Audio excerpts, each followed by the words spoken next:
A lot of people have been looking at flight data from the night of the Las Vegas shooting. What I've done here is I've recorded flight data from that night. And you'll notice here it says Monday, October 2nd, 4:43 a.m. That's because this is in UTC time. So I've translated that into local time on October 1st. So take a look at some of this data that we're going to look at that shows flight tracking from the night of that shooting. We're going to notice a number of things in this data that just seems weird. There's a number of anomalies that we should pay attention to because I think they give a bigger picture of what may have happened. Here we see one helicopter leaving Maverick helicopters, a second helicopter getting ready to leave, and you can see their call signs, their tail numbers. That third one turned its transponder on a little bit late. So those three helicopters depart at about 9:40 p.m. from Maverick helicopters, which is right here.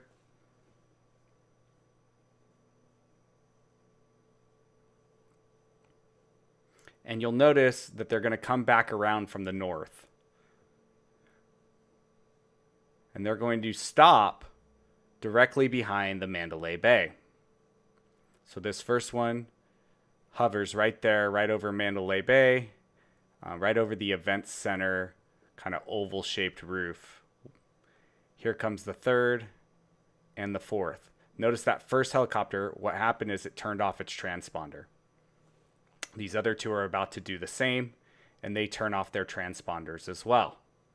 And they remain there, no transponder signals come back on for the duration of the shooting. So they turned off their transponders at about 9:52, and no more transponders will appear in that area. But what's interesting is that even though we have no radar data showing flights in that area, video evidence clearly shows flights being in that area during the shooting. I want you to notice as we watch this clip, the flashes coming from behind and in between Mandalay Bay and Delano towers. There's no aircraft in the air at this time according to flight data, but we see lights flashing in there, which have to come from aircraft because there's no other buildings tall enough for them to be coming from this perspective. The flashes are inconsistent. They're not normal, consistent flashes like you would see from beacons or anti-collision lights. So it's possible these flashes are coming from a muzzle. Additionally, you can see one flash that comes from the suite that looks like it's possibly Paddock's room in that same area, which I'll show in a freeze frame here in just a second. And the flashes coming from the sky look exactly the same as that flash, which we see here from Paddock's room. So we know for a fact that there were aircraft in the air, and it's possible from these flashes that there was shooting coming from those aircraft. Now I want to get back into some radar data to further examine anomalies seen on that night. So we have this one helicopter returning to the area, but we don't know what helicopter that is, and then it heads back up north. It kind of came out of nowhere, no call sign. And then we see that again, a separate helicopter, different timestamp again, heading up north, no call sign at all. And then just for a little while in this clip, there's no real action going on. Note again that there's no aircraft hovering behind Mandalay Bay. This is still 5 minutes before the shooting, but still no aircraft showing up on radar there. So there should theoretically be no aircraft there, but of course that's not what we saw in the video. Two more no call sign helicopters, presumably the two we saw head up north, come back and land over there by Maverick helicopters again. And here we are, 10:05, when the actual shooting started. The shooting started right about 10:05 on the dot. I've been able to match that up with other videos as well as data from fitness trackers and things of the like to show that the shooting really did start right about then. Still, no helicopters, no aircraft behind the Mandalay Bay. 10:09 now. About to be 10:10 and no aircraft behind the Mandalay Bay. This is during when that clip that I showed earlier, 10:10, 10:11, that we can see those aircraft back there behind the Mandalay Bay. Now we're going to see something interesting. A group of 8 helicopters take off from Maverick helicopters. I've written down and I've cross-referenced the call signs of all 8 of these aircraft. That's the third one. That's the fourth one. A fifth one pops up. No call sign. 6 and 7 and 8 or there's the 8th right there. So what we see is all 3 call signs from the original 3 helicopters that were behind Mandalay Bay that never returned show up there. Now, I know what you might be thinking. You might be thinking about the helicopters that landed near Maverick Helicopters, but they did not actually land at the Maverick Helicopters location where these aircraft took off. They landed over here. So how did they get back over there? And they magically appear back on radar just after the shooting stopped at 10:16. Another interesting thing that I noticed was that the last helicopter in the original group of 3, call sign N848MH, actually turns its transponder on, pops up right there. It just popped up, and I'll show that to you frame by frame here. But it's like it never actually took off from Maverick Helicopters, but perhaps left the shooting scene and joined that group formation and turned its transponder on right when it got into that group formation. One more very interesting thing that we see here, we're going to see pretty soon what looks to be an airline coming from the right. And it's going to be masked as a Southwest Airlines flight. It's going to enter frame here in just a second. It's going to be coming at the airport from a little bit of an angle, and it is bearing the call sign of a Southwest Airlines flight. The problem is, as we'll watch here in just a second, the maneuvers that it pulls are impossible. So there it is. It just entered frame. It's coming in towards the airport. And we'll see the call sign here when my mouse hovers in just a second. Right there. It's a Southwest Airlines flight. Look at the turn that it made. And then watch this. It's just going to stop and hover. So it just stops and hovers there. And then it's going to turn off its transponder here in just a second. There it goes. So some helicopter purposefully masked its transponder as a Southwest Airlines flight, hovered over the Mandalay Bay, and then turned off its transponder. Now, this is after the official shooting timeline, but that's very odd. Also, what we see here is these helicopters that took off to the north coming back around. It looks like only 5 of them land when you actually look at the landing point, but it looks like actually what happens is a few of them turn their transponders off just before they land. And then that helicopter that just came in the middle and is now over Mandalay Bay is a Las Vegas Metro Police Department helicopter that just missed all the action. But that helicopter isn't without controversy as well. We're going to see that it hovers over the Mandalay Bay for a while here.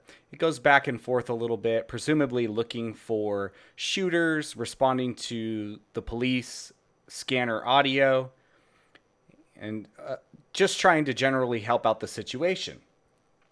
But eventually, that helicopter is going to land right next door to Maverick Helicopters. It's actually going to land in the shared parking lot, which is shared with the Harley-Davidson dealership there in Las Vegas. And there's actually video of it there, so we can confirm that it was there outside of the flight radar, which really is very, very reliable, so we don't really need to. But the video that helps us confirm it is very interesting because it shows people loading machine guns, light machine guns like M240 or M249 saws, out of trucks, getting ready to get into this helicopter. And it stops there for a couple of minutes, and then it heads back out. Now, surely the Las Vegas Metro Police Department didn't think that they would be able to shoot to the ground or to a hotel tower with a machine gun in the middle of Las Vegas. So that got me thinking, what were they thinking that they could do with those machine guns? And the only logical explanation that I could come up with is they were thinking they might have to engage air to air. So perhaps they knew about these helicopters and the weird things that were going on via the flight data, the flight radar. So here that helicopter, that police helicopter, is heading down. It's going to take a look back at Mandalay Bay, and then it's going to kind of loop around and head down and land here right around 10:50. So we'll watch it do that here for a second. And then I'm going to show you guys the clip that I referenced just before. So here it goes, and it's going to go ahead and land right there, right by Maverick Helicopters, about where those other helicopters took off, but it's actually just next door in a shared parking lot.